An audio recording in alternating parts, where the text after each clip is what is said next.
Bwana, karibu sana United Insider. Wewe mshikaji wangu wa nguvu, endelea kusubscribe ambaye hujasubscribe ili kuikuza jamii kubwa ya United Insider.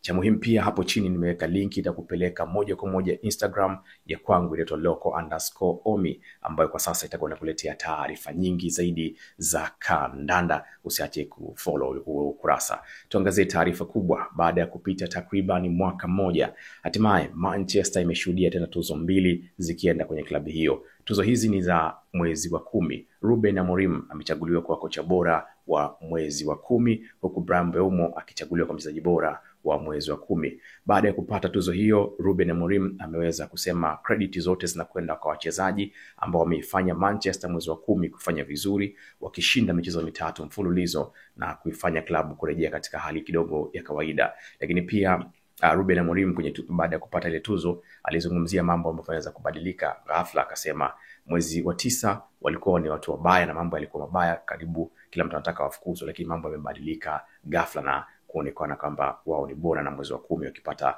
tuzo. Kwa hiyo tuzo mbili zimeenda United kwa Ruben Amorim pamoja na Bryan Mbeumo. Lakini taarifa nyingine ni kwamba kuna maelezo kwamba kocha Ruben Amorim amemweleza moja kwa moja bwana mdogo Kobbie Mainoo kwamba yeye si mchezaji wake wa kikosi cha kwanza, lakini anabidi kuweka hadi ili kufanikiwa kupata nafasi ya kikosi cha kwanza cha Manchester United. Inaelezwa hii itaweza kuchagiza moto kwamba huenda Kobbie Mainoo akaondoka mwezi Januari. Option ziko mbili kwa sasa. Napoli wanarejea kwa kutaka kumchukua, na kwa mujibu wa Calciomercato kutoka nchini Italia wanasema kwamba Napoli itarejea tena kuweza kuhitaji Kobbie Mainoo. Lakini pia pale England inaelezwa West Ham watakuwa tayari kumchukua Kobbie Mainoo kwa mkopo. Hili kitu kingine ambacho kinaendelea ndani ya Manchester United. Lakini taarifa kutoka Marca kule nchini Hispania zinaeleza kwamba klabu ya FC Barcelona wako tayari kuanza mazungumzo rasmi na Manchester ili kuhakikisha wanamsajili moja kwa moja mshambuliaji wa Kiingereza Marcus Rashford ambaye yuko pale kwa mkopo. Inaelezwa Barcelona wanaridhika na kile anachokifanya Marcus na sasa wanataka kuhakikisha wanampa usajili wa moja kwa moja.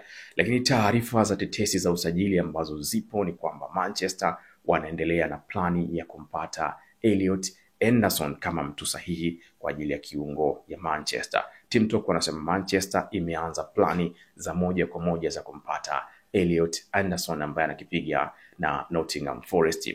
Lakini pia inaelezwa Manchester wanaangazia uwezekano wa kumpata kiungo kutoka kwenye klabu ya Wolverhampton Wanderers, Joao Gomez. Huyu ni Brazil ambaye yuko pale kwenye klabu ya Wolverhampton Wanderers. So inaelezwa pia Manchester wanaangalia sehemu ya kuboresha kiungo yake, lakini anaangaliwa Brazil mwingine ambaye anaweza akachukua nafasi ya Casemiro, na ikitajwa sababu pia kwamba tayari amekwisha kuizoea ligi ya England. Lakini hapo taarifa kutoka nchini Ujerumani, Sky Sports Ujerumani wanasema Manchester imeanza kutengeneza njia ama iko interested na kuweza kumsajili Yan Diomande kutoka RB Leipzig kwa dau la paundi milioni 80, na huyu ni winga. Ambacho kinaelezwa ni kwamba Manchester watataka kumpata ili kumfanya kama wingback kutokana na nafasi ya kulia na kushoto ya Manchester imekuwa na changamoto, hususan upande ambao anacheza Diego Dalot ameshindwa kufanya vizuri. Kwa Manchester inamuona kama Yan Diomande kutoka RB Leipzig ndio wingback sahihi wa kuja kuendeleza project ya Manchester United. Hiki ni kitu kingine kikubwa ambacho kinakuwa kinaendelea kuzungumzwa wakati huu. Lakini taarifa kumhusu Joshua Zexi ni kwamba huenda naye akaondoka, licha ya kuelezwa kwamba kuna block huenda ikatokea Manchester.